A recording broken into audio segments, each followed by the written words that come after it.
What is up, everybody? Welcome back to another video. Today we have got a very special guest on the show. We've got my friend here, Dylan Cornu, and there he is right there. If you've never seen him before. He's right there in a small little window. There he is. Alright, so we're talking to him on Skype, and we're talking a little bit of the Week 1 NFL 2016 picks. Football's back, and it's better than ever. What are you most excited about this weekend, Dylan? Tell us your thoughts. I am most excited to see the Antonio Brown versus Josh Norman matchup. Redskins versus Steelers. I already know your boy's hyped for that. Alright, and I'm excited to see Darrelle Revis matchup one-on-one with one of the great receivers in the game, A.J. Green. I think that's going to be a matchup not only worth watching for Jets and Bengals fans, but NFL and football fans that like seeing those type of battles. So, ladies and gentlemen, without further ado, let's get right into it with the Week 1 picks. We just got done watching the first game, which was Carolina at Denver. You know, the Super Bowl rematch, there was a lot of hype going into it. But Denver was expected to lose this game. And not only, just a loss, but they were expected to get beat pretty bad. But they actually came out and they played the heart out in the second half. They were trailing 17-7 at halftime from what I could see. I only saw the fourth quarter. But they were trailing 17-7 at halftime, and the defense stepped up in the second half. The offense put together good drives, and they had Cam Newton flustered again, just like they did in the Super Bowl. And Denver was able to pull out the victory by a score of 21-20, the final. Now, you got to see the whole game, Dylan, right? So go ahead and tell the viewers. What you thought of the game. Now, the Broncos quarterback, every bad thing I've said about him, I take back. He played amazing tonight. I mean, he's the whole reason they won. He was accurate. He threw right passes. He was just amazing tonight. But on the other hand, Cam Newton, he was also good. He was just pressured under a very good defense. That's why the Broncos won the Super Bowl last year. It was from their defense. Their defense stepped up, and that's why the Broncos got this win. Very surprised to see them win, and I'm very surprised they got a win off a missed field goal. That's all I got to say about the game. Great game. All right. So we had a great fight, It was highly contested from what I could tell. There was a battle. It was Cam Newton looking to finally shut up the critics, the haters, and whatnot, and say that, hey, I'm still going to be an elite quarterback. It wasn't just a flash in the pans last year, but he couldn't prove it to us. And the Panthers fall short, and the Panthers start out the season at an 0-1 record. Denver gets a much-needed victory early in the season. Now they're going to have their 10-day rest to both teams, and they're going to get ready for Week 2. Now, we've said enough about that game. We've reviewed it. Let's get right into the rest of the games. And we're going to get into our picks and our predictions. And we're going to start with the first game, Tampa Bay traveling to Atlanta. Dylan, who you got in this anticipated matchup for the NFC South Division? Who you taking? I have Atlanta coming off the. I see Matt Ryan and Julio Jones doing amazing things this year. I just have that gut feeling that the Falcons are going to go places. Jameis Winston, sorry if I got his name wrong, is not yet the position he needs to be at in his quarterback legacy. He has lots of learning to do. He's just not that position to step up yet. The Falcons will get this easy dub. Okay. Now, I think along the same lines as, you'd say. I think it's week 1, it's a divisional game. It's highly, anticipated for both teams because what better way to start out than to not only win, but to put one of your divisional opponents down in the gutter early in the season. So I think both teams are going to be highly contested. Being that it's in the Georgia Dome and they're facing one of their divisional rivals, I think Atlanta pulls out the victory in a tightly contested battle. About 20-17, Julio Jones lights up the weak Tampa Bay secondary and gets about 2 receiving touchdowns. Falcons win 20-17. That's our prediction. We both taking the Falcons. Let's go to the next game. Minnesota Minnesota at Tennessee. Your thoughts? Anybody would have said Minnesota would come out with this win. But with the Teddy Bridgewater injury and the Titans stacking up their offense, only losing one key in their offense, and that was Beckham, who went to the Eagles. But now they have DeMarco Murray. Their offense is slowly getting better. And the Vikings just lost their whole offense next to Adrian Peterson. I believe the Vikings are going to have a devastating loss, at least in overtime is my prediction, with Sam Bradford leading them into a loss in overtime. Okay. Now, this is probably going to be the first, maybe the second. There may be more, but this is probably going to be a big one. I have to disagree on this one because I feel that Adrian Peterson still has a chip on his shoulder, and I feel like he's going to have to carry this team for much of the beginning of the season until Sam Bradford gets really fit inside the Vikings offensive scheme. He's going to have to carry the team. I feel like he comes out and produces well. The Titans haven't really had a run defense in years. So I feel Adrian Peterson leads this team to a tightly contested 17-16, 17-14 victory. I'm taking the Vikings on the road to beat a young but improving offense of the Tennessee Titans. That's our picks for the second game. Now we've got Cleveland at Philadelphia, and I'm sure your response and your prediction for this one's going to be entertaining. So let's hear it from the former RG3 fan, Dylan, right here. Here we go. What do you think? Okay, so this one hurts. Knowing how much I hate the Eagles and how much I hate RG3 now. I used to love them, but now I hate them. And now, as the Eagles starting Carson Wentz, who is not fully recovering, he's still injured, but they still started him. I feel like this is going to be RG3's game. It hurts to say this, but the Browns are going to come up with the victory. All right. Yeah, I'm thinking along the same lines. The same lines too. The Eagles have had too many devastating injuries over the past few weeks. In the past few months, a lot of players have gone. Nobody really wants to step up and become the leader on this team. Sam Bradford was presumably the leader, and now he's gone. They had a lot of talent on defense, and Chip Kelly's gone. They've got a new coach. They've got a new system they've got to work out. I think Darren Sproles is probably their best player on offense. They really don't have any shutdown corners. It's going to be tough for the Eagles to get anything flowing. And I think RG3 and the Browns' defense, which has really improved over the offseason, I really think the Browns' defense steps up, shuts down the rookie quarterback Carson Wentz. I really think the Browns pull out this W. Some way, somehow, it's going to be an ugly, low-scoring game, probably like 13-10 final or something like that. I'm going to take the Browns. So is Dylan.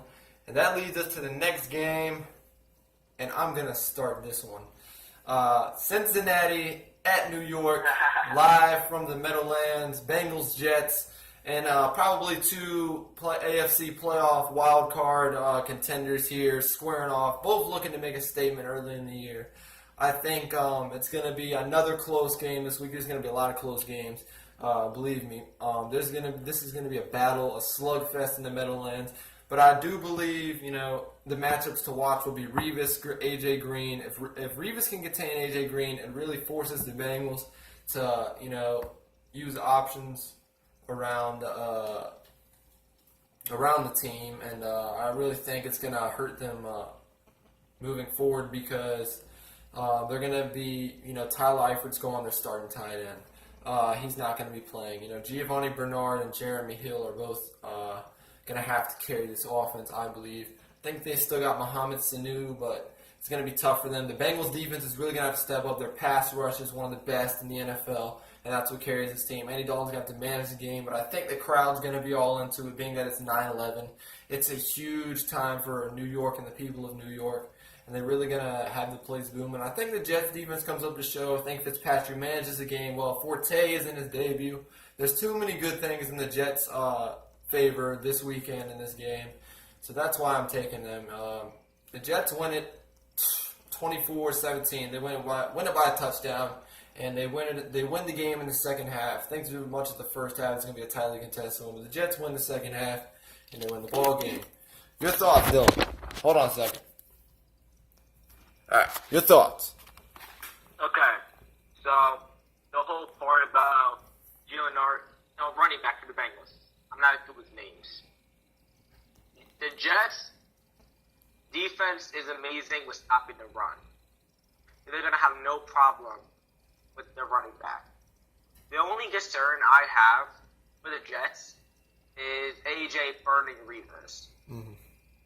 But I do believe that because it's 9/11 and for the support of New York, the Jets will come out with this win because they have something to prove for them and their countries and the fans. Yeah, definitely. Yeah, both teams are looking to make a statement earlier and say that, it's amazing to get a win in week one and get a win early in the season because it sets the tone for the whole season. And when you're playing an AFC team that you might be battling against at the end of the season for that last wild card spot or whatever, these head-to-head matches are so crucial to win.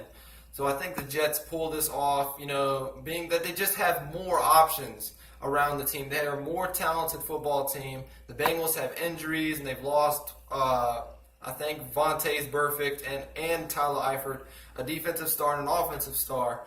And the Jets, they're getting the pieces back together. They got Fitzpatrick back. Fitzpatrick manages the game well. The Jets win this game. It's going to come down to quarterback play and defensive play. It's going to be a tightly one of the games you really want to see this weekend at 1 o'clock on Sunday.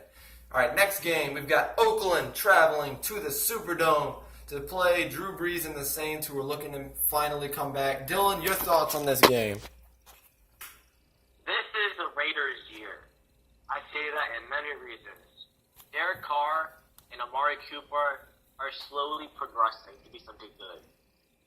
But the Saints, they are slowly decreasing only because Drew Brees is getting older.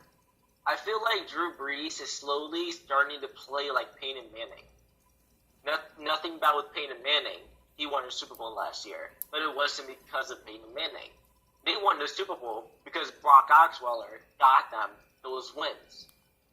I just feel like Drew Brees' career is slowly starting to get past. I totally see Raiders destroying the Saints. It's just a gut feeling. This is going to be the one game that's not close. I feel the Raiders are going to beat them 35-13. Ooh.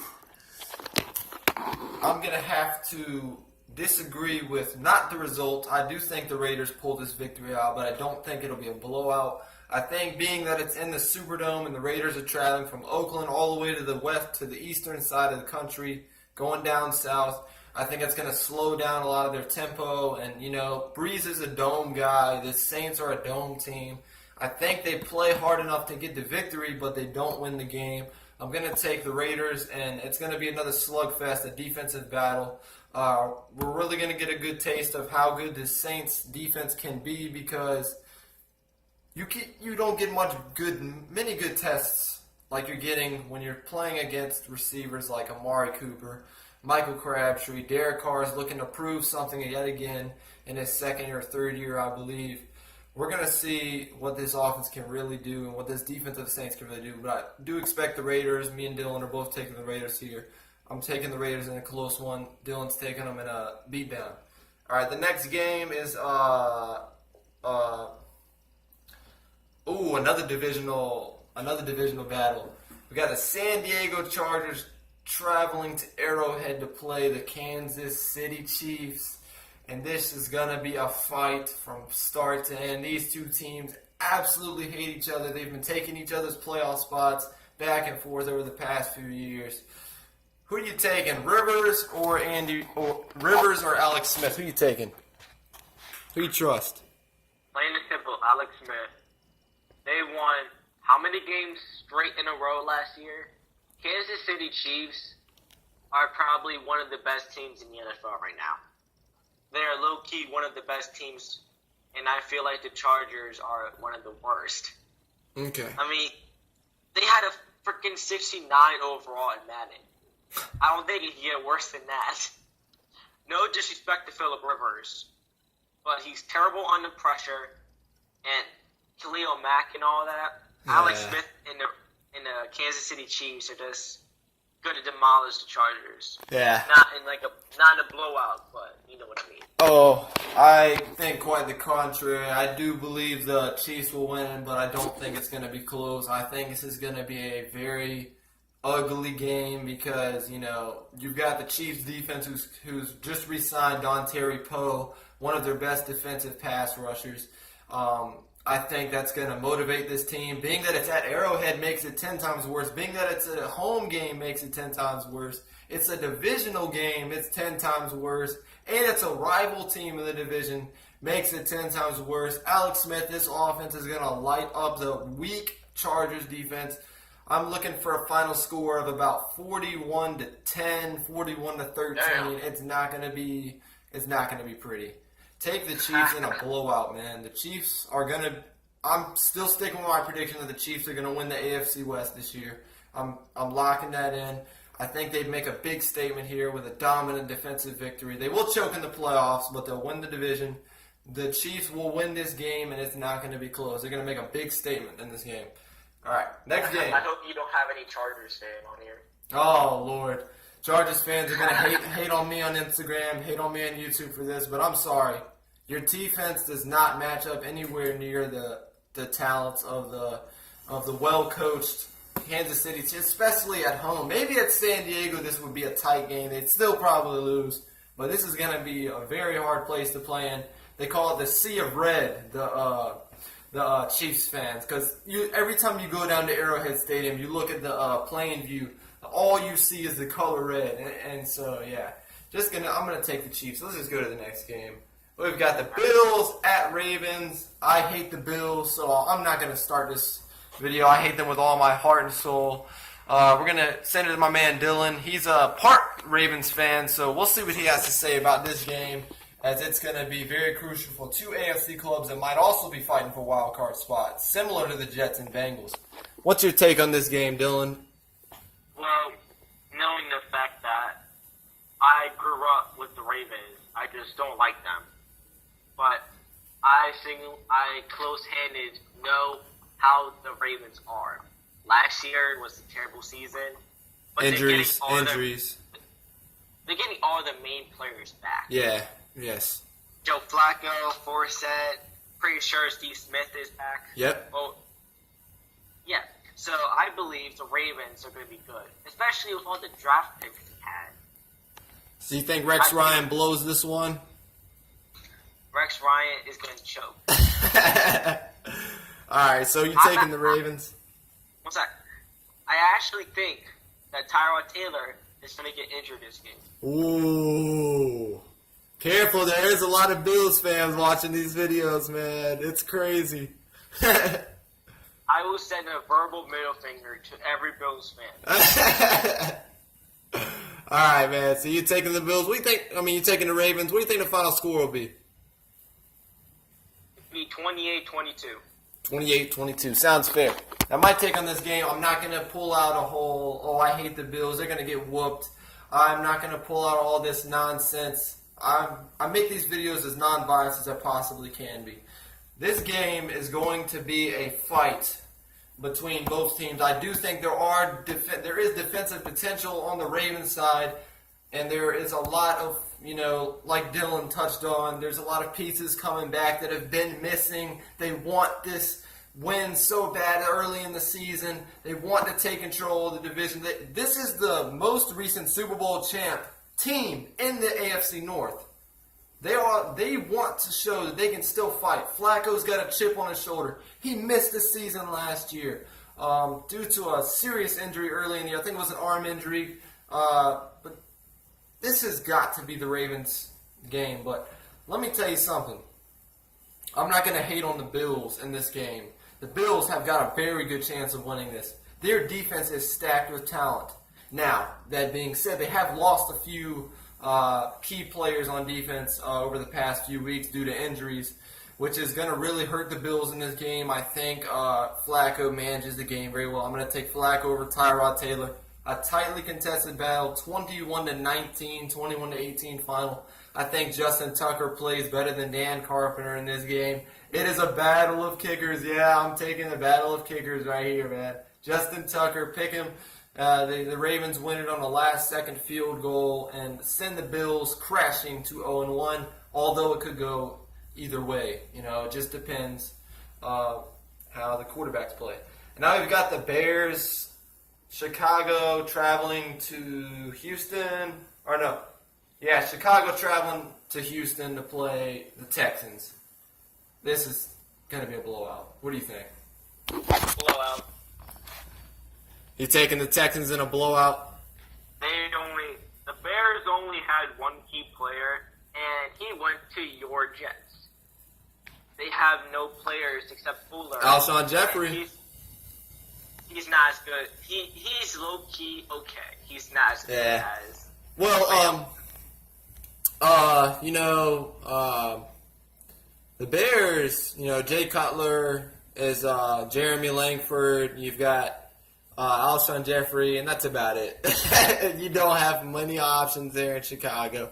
And, the Texans have just revamped their entire team. They've gotten defensive stars in the draft. They got offensive weapons in the draft. They've got DeAndre Hopkins. They signed Lamar Miller in the offseason, signed Brock Osweiler. They've got a future quarterback, they've got a young team. They've got J.J. Watt. You already knew that. They've got Jadeveon Clowney. You already knew that. This is a big opportunity for the Texans to make a statement early in the season, as the AFC South is open for grabs this year. Just like it was last year. Andrew Luck's coming back. That's probably going to be the Colts' only chance of winning their division. It's up for grabs. It's for whoever is going to take it. I'm still sticking with the Texans and the Colts being the top contenders. I'm not completely sold on Jacksonville. Definitely not on Tennessee yet. But we'll see how that goes. I'm going to take the Texans. Dylan's taking the Texans. Next game, we've got Green Bay traveling to Jacksonville. Ooh. This could be the upset of the year, Dylan. This could be the upset of the year. This could be the Jaguars game. What do you think? As much as I would hate on the Packers, because I freaking hate the Packers for beating us in the playoffs. Right.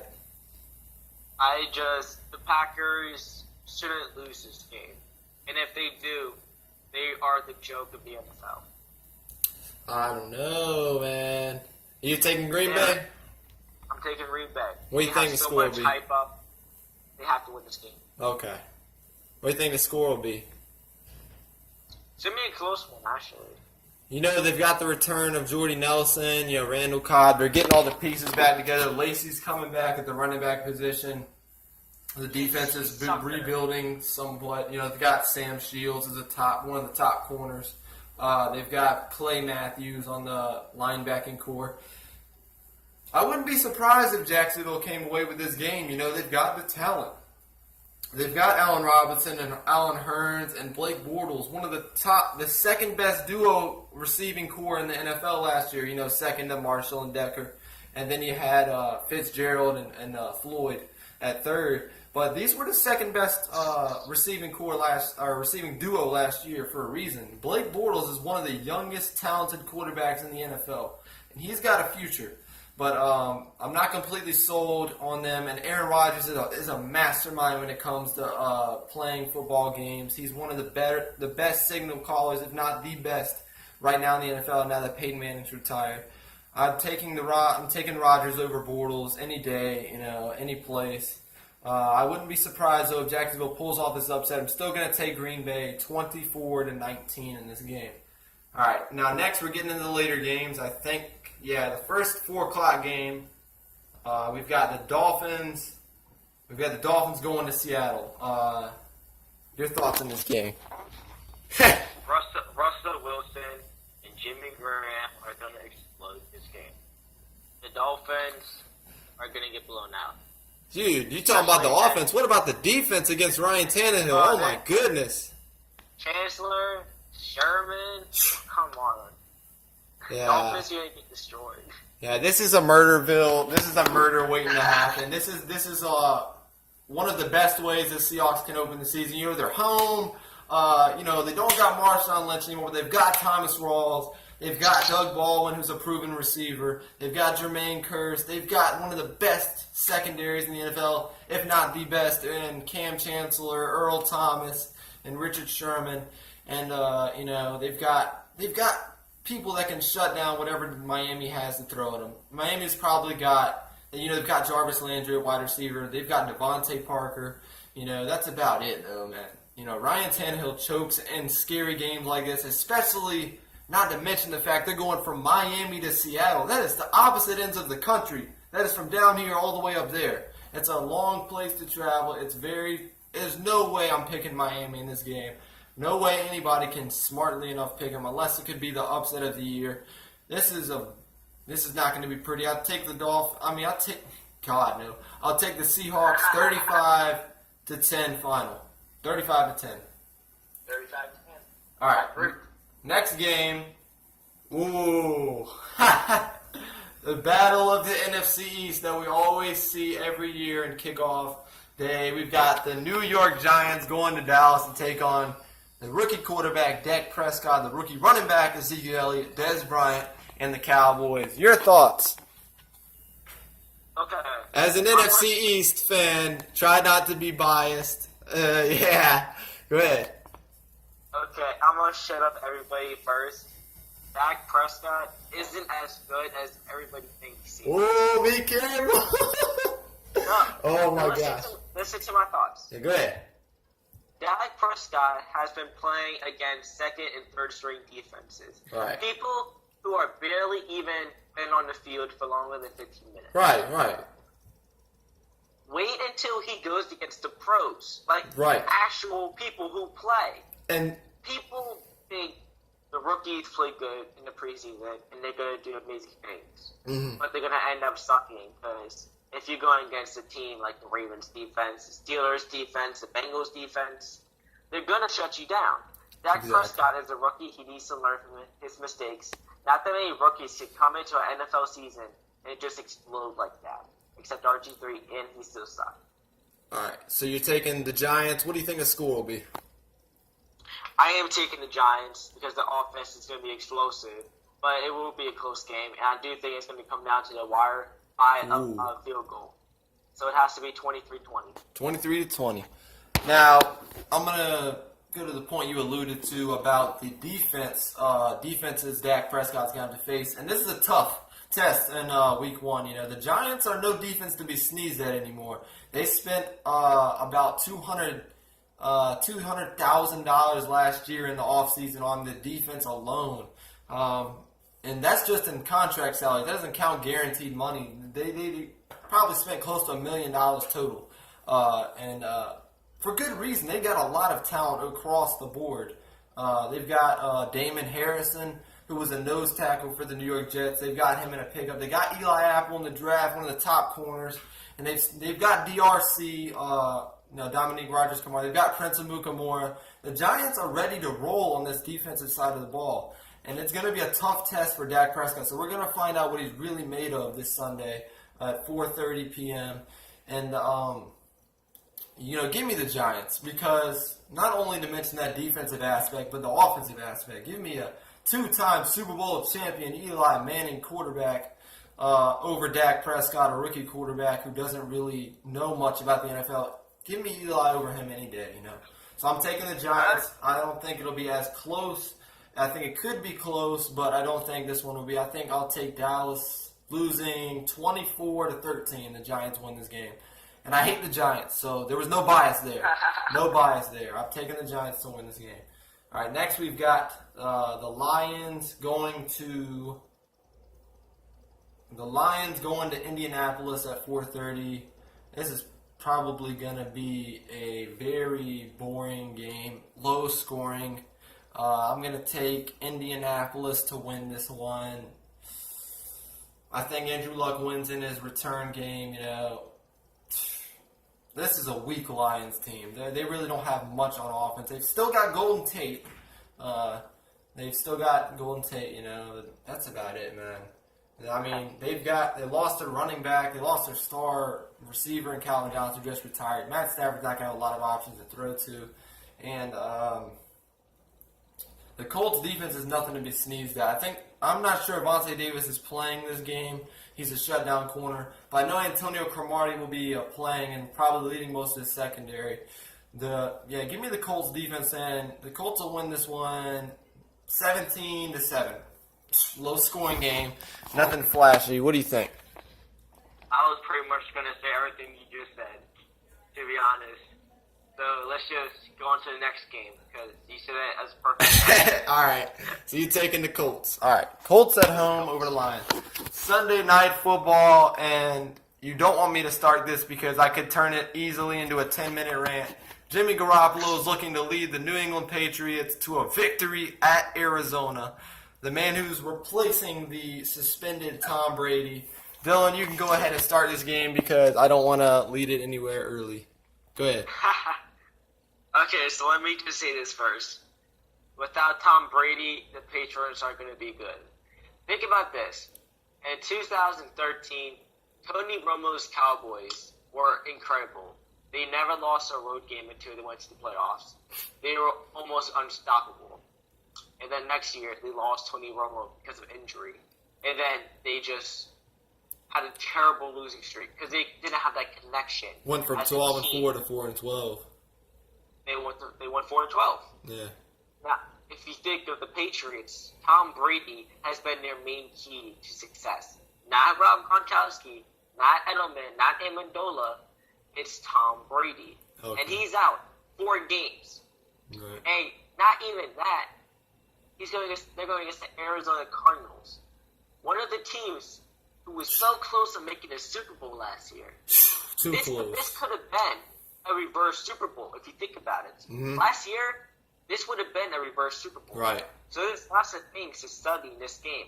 Right. The Cardinals will win this game. Fitz and Palmer is going to show out. Peterson is going to have at least 2 picks. Okay. And Honey Badger at least 3 sacks. Right. Now, I know a lot of Patriots fans are gonna give me crap after this video because I'm a Jets fan. So initially, the main thought is that I would diss them no matter who they're playing against. But I will tell you this: non-biased. This is a horrible matchup for New England. You're starting a guy who hasn't won a game yet for you. I think he started a couple games when Tom Brady didn't play at the end of the year a couple years ago. Jimmy Garoppolo, he's been on the team a few years. So he knows the offense. But it's a hard place and a hard team to play against in your first NFL legit meaningful start. And, this is probably the best defense in the NFL in the Arizona Cardinals. They've got one of the best pass rushers in the game.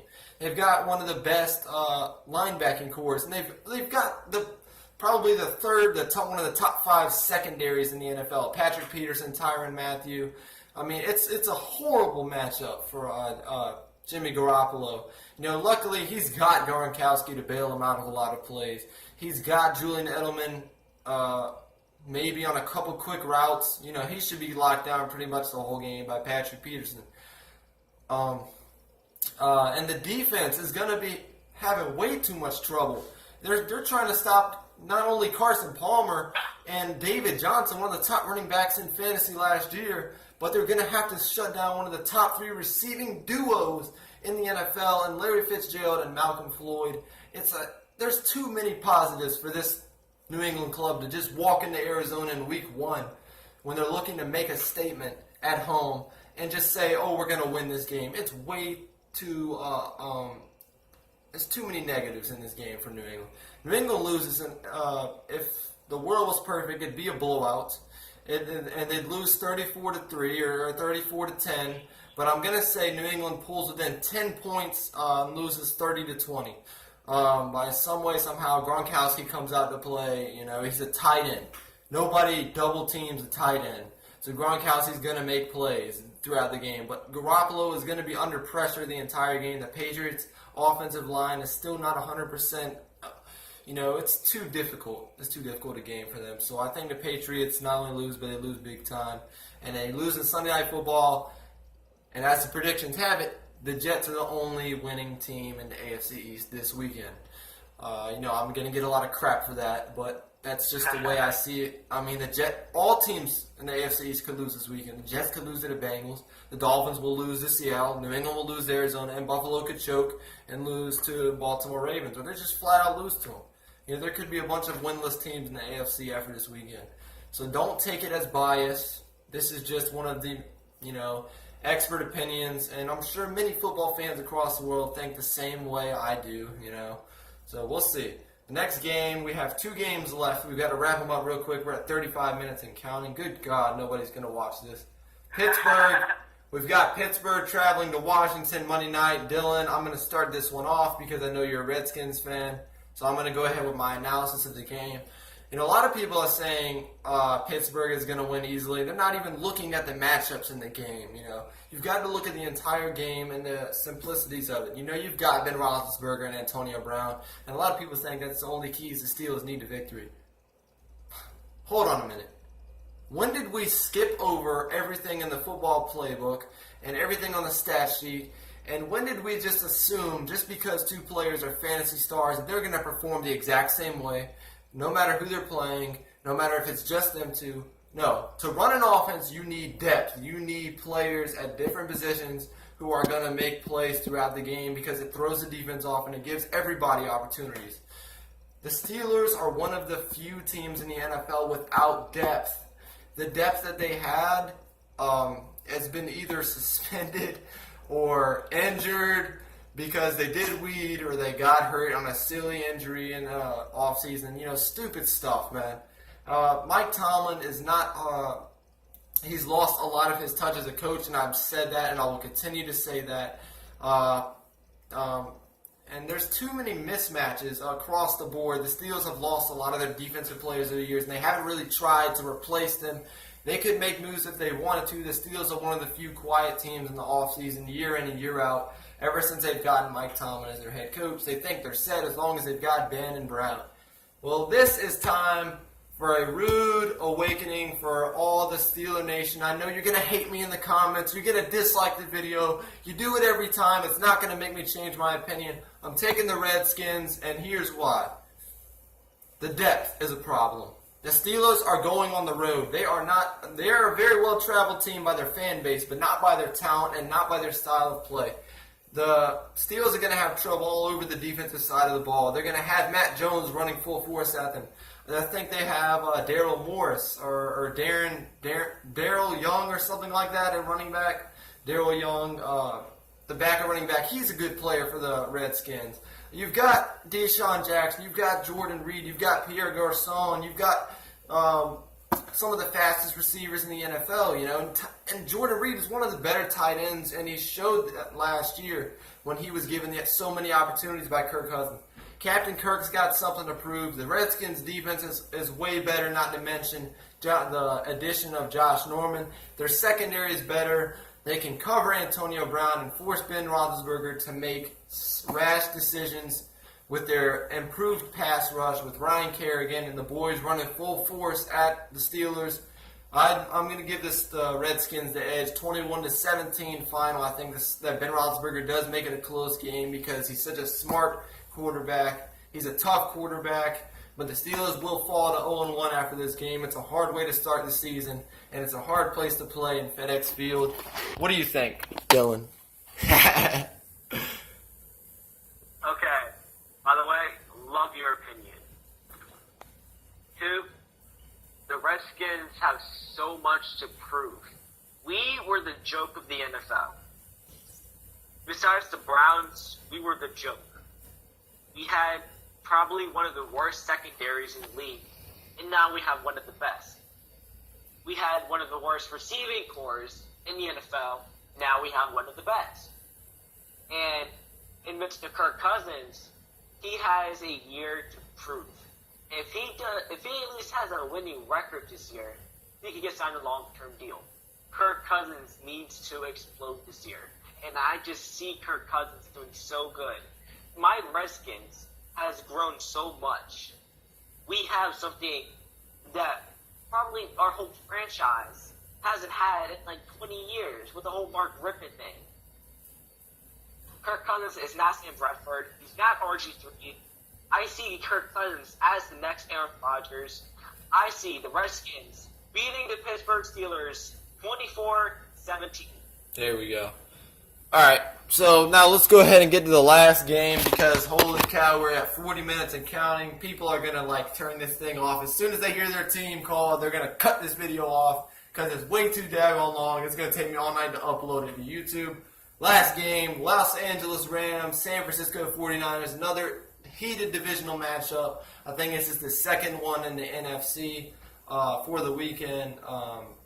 And it's the last game for week 1. It's going to be at 7 o'clock on the West Coast, 10 o'clock on the East Coast.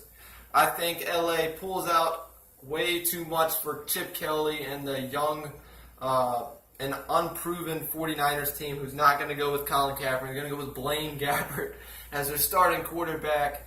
I do think it is a contested game, however. Being that it's a divisional game, they're always usually pretty tight, especially with two lower-tier teams in the division. I think Todd Gurley, Tavon Austin, Brian Quick, and Jared Goff, the rookie starting quarterback, pull out enough to edge out a 17-14 victory at San Francisco and send their divisional rivals to 0-1. That's my rep on week 1. And Dylan, your thoughts? I'm going to make this quick because the video is going to get a hella long. Plain and simple, LA Rams are expecting so much to do this year. The whole move. They have the number 1 pick. They have Todd Gurley, who could be one of the best running backs in the league right now. I think, and with the whole 49ers thing, ever since the Super Bowl, they lost almost every good player they've had. That's why they've been on the slope. And they're going to continue to be on the slope until they can progress, which I don't see that until 2019. So, LA Rams easily beat 49ers. All right, and that's a wrap for our Week 1 picks, ladies and gentlemen. We thank you for tuning in so much, and we will definitely do Week 2 starting with Thursday Night Football. Jets at Bills, the return to Buffalo, one of the better NFL divisional rivalries. It's going to be a heated matchup, and we're going to see you guys next week, Thursday, hopefully. Maybe Wednesday. We will actually make a pick on the Thursday night game next week. Yes, we couldn't do it this week. But we thank you for tuning in. Stay tuned. And you heard it first from Harley and Dylan. All right, y'all have a good night. All right, take care.